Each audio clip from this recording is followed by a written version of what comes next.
Hello प्रिय छात्रों, आज हम आपके लिए कक्षा 9 का अर्धवार्षिक परीक्षा 2022-23 गणित का लेकर आए हैं हिंदी मीडियम में। और ये ओरिजिनल पेपर है। एकदम आपको इसको पूरी तरह से ध्यान में रखते हुए पढ़ना है, अच्छी तरह से इसकी तैयारी करना है। आपके पेपर में ये क्वेश्चन से पूछे जाएंगे। तो चलिए हम करते हैं वीडियो को स्टार्ट। जानकारी यहाँ पे लिखा हुआ है कि 2022-23 का पेपर है। इसके बाद आपको हम समय 3 घंटा दिया है। पहला क्वेश्चन है, सही विकल्प चयन करो। इसकी पहला क्वेश्चन हो जाएगा, वृत्त की सबसे बड़ी जीवा क्या है। वृत्त की सबसे बड़ी जीवा क्या है, ठीक। इसकी आंसर जो है मैं वीडियो के एंड में बताऊंगा। आपको पूरी तरह से पेपर को समझना है एकदम, और रट्टा मार लेना है ताकि आपके क्वेश्चन सही आएंगे। 9th वालों का गणित का पेपर है, पूरी क्वेश्चन ऑल टू ऑल नहीं फंसने वाले हैं। और उसके बाद आपका आता है दूसरा क्वेश्चन। दूसरा बोला, अर्धवृत्त पर बना कौन सा होता है। इसके बाद तीसरा है, समान भुजा बना चतुर्भुज होता है। समान भुजा बना चतुर्भुज क्या कहलाता है। या 4 ऑप्शन दिए हैं। मैं आपको पेपर को कंप्लीट करा रहा हूँ। आपके क्वेश्चन को पूरी समझना है कि क्वेश्चन मेरा क्या बोल रहा है। इसको पूरी तरह से आपको तैयारी करना है, ठीक है। आंसर के पीछे मत भागना, मैं आपको पेपर प्रोवाइड करा दे रहा हूँ। आपका आता है चौथे में आयत की प्रत्येक कोण का मान कितना होता है। इसके बाद आपका आता है पांचवा, त्रिभुज में कितने अधिकतम कोण होते हैं। प्रश्न नंबर 2 आता है, रेखाखंडों की पूर्ति कीजिए।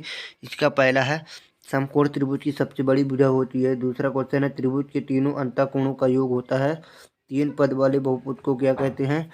इसके बाद आपका चौथा क्वेश्चन आता है, चौथा बोल बिंदु।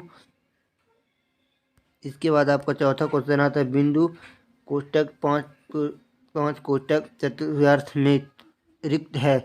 इसके बाद पाँचवा आता है आपका 4 गुणे 2 + 9x + 12 बहुपद की अधिकतम घात है। इसके बाद आपका आता है प्रश्न नंबर 3। प्रश्न नंबर 3 में है, सत्य का चयन कीजिए, ठीक है। मतलब सत्य और सत्य का चयन करना है। यहाँ पे थोड़ा पेपर को बनाने में मिस्टेक हो गया, देख सकते हैं यहाँ पे। तो आपको समझना है, सत्य और सत्य का चयन करना है। ये आपके 5 क्वेश्चन है, पहला, दूसरा, तीसरा।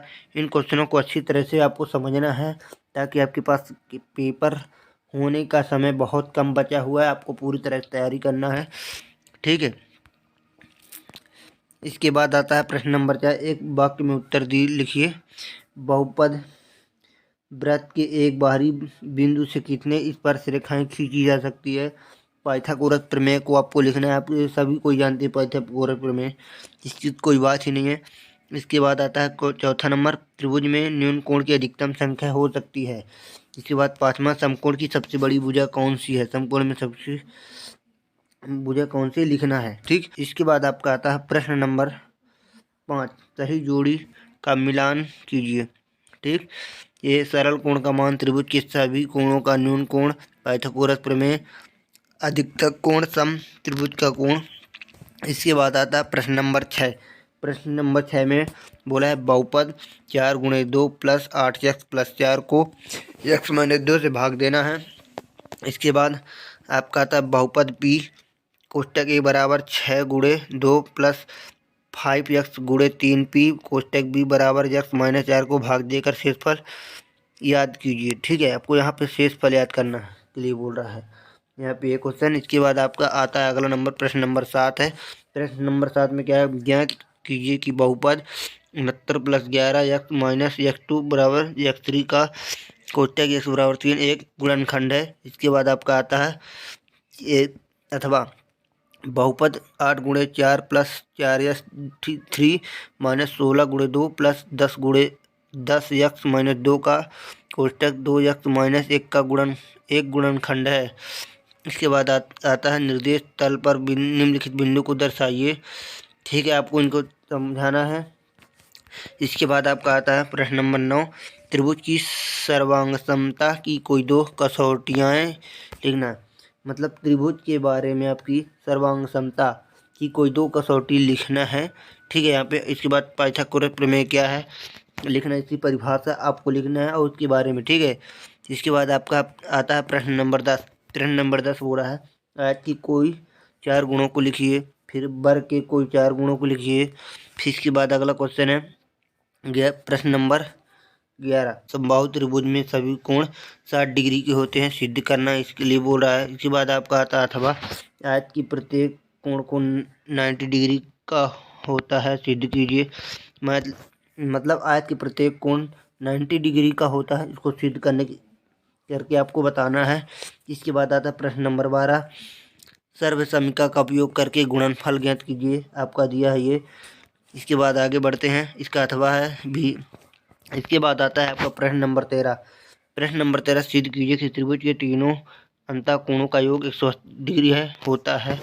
इसके बाद अगला क्वेश्चन है, सिद्ध करो कि किसी त्रिभुज की एक भुजा को बढ़ाने पर जो बाह्य कोण बनता है वह कोण दोनों अंतःकोणों के योग के बराबर होता है। प्रश्न नंबर 14 आता है आपका 4/6 तथा 1/6 के माध्यम दो परिमेय संख्या एक है यदि ये ज्ञात कीजिए। इसका है 2/√3 का परिमेयीकरण लिखना है। कोई 3 प्रकार के त्रिभुज के नाम लिखिए और उनका चित्र भी बनाने के लिए बोल रहा है ये क्वेश्चन। कोई 3 प्रकार के प्रश्न लिखना है, त्रिभुज के नाम, उनका चित्र भी बनाइए। इसके बाद अगला क्वेश्चन यही रहा है आपका क्वेश्चन। एकदम पूरी तरह से आपको समझना है, रट्टा मारना है। आपको इस पेपर को पूरी तरह से अच्छी तरह से ध्यान से समझना है। मैं इसका आंसर अगले वीडियो पार्ट 2 में लेकर आऊँगा। तो आपको पहले क्वेश्चन को समझना है, कॉपी में लिख लेना है ताकि आपको पेपर होने से पहले सब कंप्लीट कर लें, ठीक है। और आप अच्छे अंकों से पास सकते हैं। आपका यही पेपर ओरिजिनल पेपर रहेगा, आने की गारंटी है। और अच्छी तरह से तैयार करना है। जय हिंद, वंदे मातरम।